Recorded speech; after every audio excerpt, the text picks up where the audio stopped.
સાબરકાંઠાના હિંમતનગર ગ્રામ્ય પોલીસ સ્ટેશનની અંદર એપી કન્સલ્ટન્સી નામની એક ફર્મની સામે મિતેશભાઈ પટેલ નાઓ દ્વારા એક ફરિયાદ દાખલ કરવામાં આવેલ છે, જેની અંદર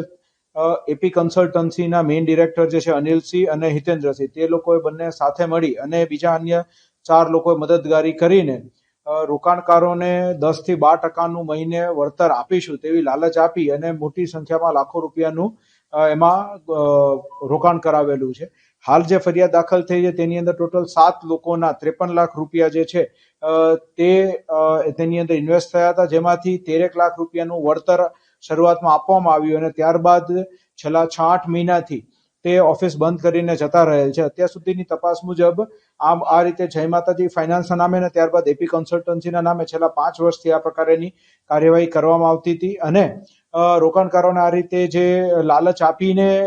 રોકાણ કરવામાં આવતું હતું તેમાં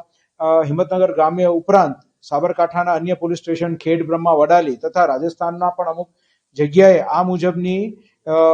ઓફિસો ખોલીને રોકાણકારોને લાલચ આપીને તેમની સાથે છેતરપિંડી કરવામાં આવેલ છે તેવી માહિતી મળેલી છે. હાલ હિંમતનગર ગ્રામ્ય પોલીસ સ્ટેશન દ્વારા 4 લોકોની અટકાયત કરવામાં આવી છે, તે લોકોની પૂછપરછ કરવામાં આવી રહી છે અને પુરાવા પડતા તે લોકોની સામે કાયદેસરની વિધિવત કાર્યવાહી હાથ ધરવામાં આવશે. તે લોકોના રિમાન્ડ મેળવીને આગળ ફર્ધર તપાસ શરૂ કરવામાં આવશે. સાબરકાંઠા જિલ્લાની અંદર છેલ્લા 4 મહિનાની અંદર આ પ્રમાણે કોઈના કોઈ બહાને વિઝા ફ્રોડના નામે અથવા રોકાણના કરાવીને ફ્રોડના નામે ટોટલ 9 જેટલી એફઆઈઆર જે છે એ દાખલ કરવામાં આવેલ છે, જેમાં આરોપીઓ વિરુદ્ધ કાયદેસરની કાર્યવાહી પોલીસે હાથ ધરી. હાલ આજે 6 લોકો જે પકડાયા છે એ લોકો પોતાની રીતે કરી રહ્યા હતા, પરંતુ જે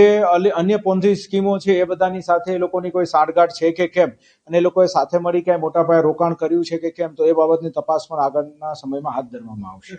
હાલ અત્યાર સુધીમાં 4 લોકોની અટકાયત કરી છે, જેની અંદર અનિલસિંહ અને સુધીરસિંહ સિવાયના 4 લોકોની અટકાયત કરવામાં આવી છે અને એ 4 લોકો છે તે લોકોની પૂછપરછ હાલ કરી રહ્યા છે.